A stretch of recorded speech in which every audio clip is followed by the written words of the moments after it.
vous présenter plus en détail la solution, je propose, pendant que j'ai un accès à Internet, de vous faire une petite démonstration de ce qu'on propose en termes de services rendus. Donc en fait, c'est une solution de captation et de retransmission sur le web qu'on aurait pu mettre par exemple en service ici. L'idée, c'est de filmer l'intervenant d'une réunion ou dans une salle de conférence et en parallèle de récupérer les documents qu'il présente, les slides, et de faire ça de façon automatique et de streamer ça en live sur Internet. Et ensuite de mettre ça en mode VOD, sur une plateforme VOD pour pouvoir rendre accessible ces contenus en mode différé. Donc là, par exemple, on arrive sur notre plateforme, je suis connecté sur notre plateforme de démo, de démonstration. Donc je vais par exemple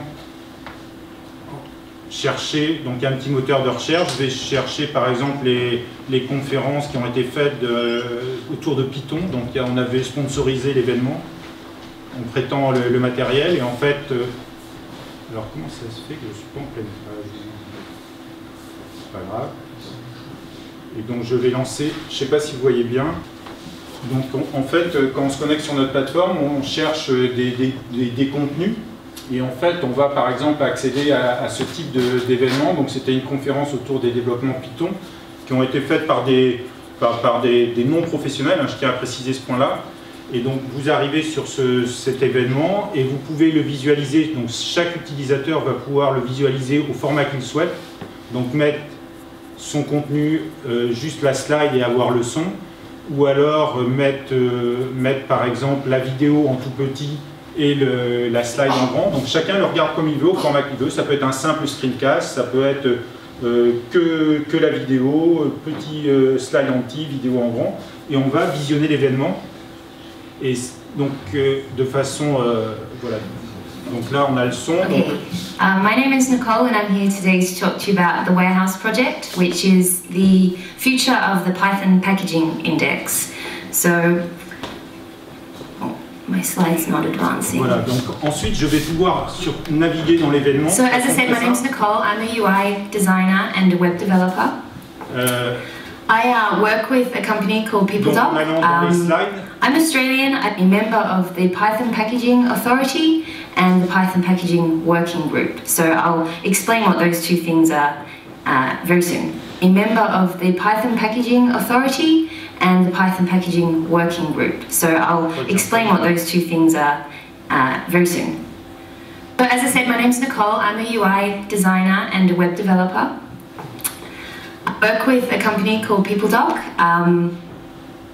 L'idée en fait, le système, qu'est-ce qu'il fait? Tout simplement, c'est en fait au travers de ce boîtier sur lequel on va brancher la caméra et sur lequel on va brancher le vidéoprojecteur. Ce boîtier-là, il va encoder le flux de la vidéo, de la caméra, le récupérer, le stocker en local sur son SSD. Et puis sur l'entrée du PC, il va faire un traitement d'image et il va regarder à chaque fois qu'il y a une nouvelle image qui est présentée, un nouveau PowerPoint. Il va récupérer automatiquement de lui-même cette image, ce PowerPoint, et créer un index à côté de la vidéo. Ce qui va ensuite permettre à l'utilisateur de naviguer dans le service en se promenant de slide en slide et de revisionner plusieurs fois un chapitre qu'il n'aura pas compris, par exemple dans le cas du e-learning. Je ne sais pas si ma présentation a été très claire.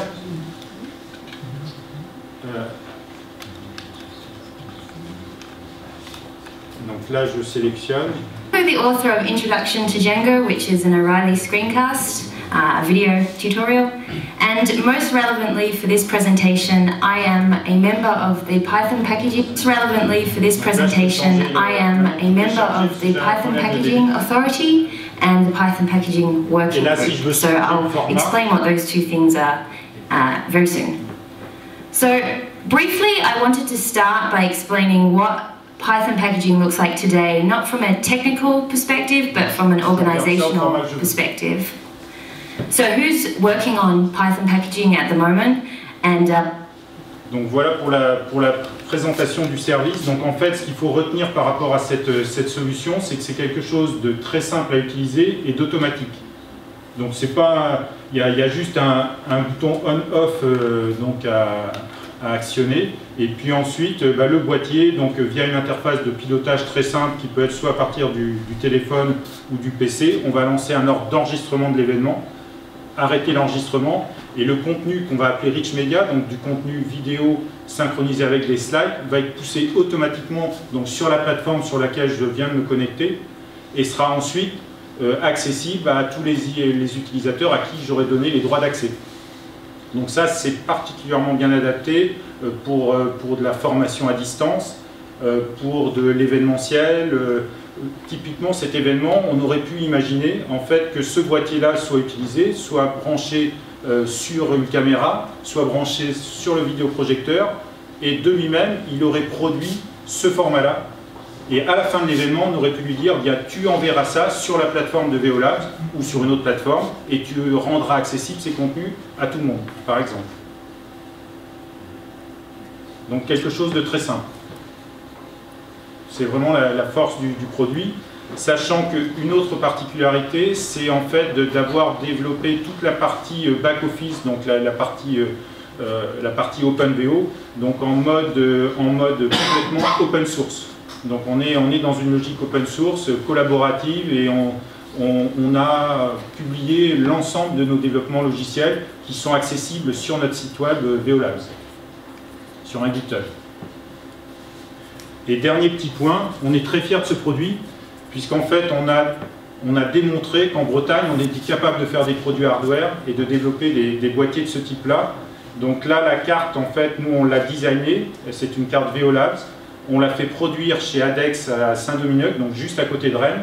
Donc ça, c'est vraiment entièrement Bretagne. Tout le logiciel est fait à Rennes, et puis donc toute la partie back-office également. Et puis le boîtier, il est fait à Rouen. Bon, on est un peu à la limite. Donc c'est vraiment un produit fait à Rennes. Et en termes de déploiement, donc en fait, c'est un produit qui est disponible depuis un an. Et en termes de déploiement, donc, en fait, on adresse 3 marchés aujourd'hui. C'est le marché des universités, des écoles de commerce, des écoles d'ingé. On adresse le marché des entreprises qui ont besoin de faire de la formation en interne, par exemple. Et le dernier marché, qui est un peu plus récent pour nous, mais qui semble prometteur, c'est le marché des hôpitaux et des centres de simulation.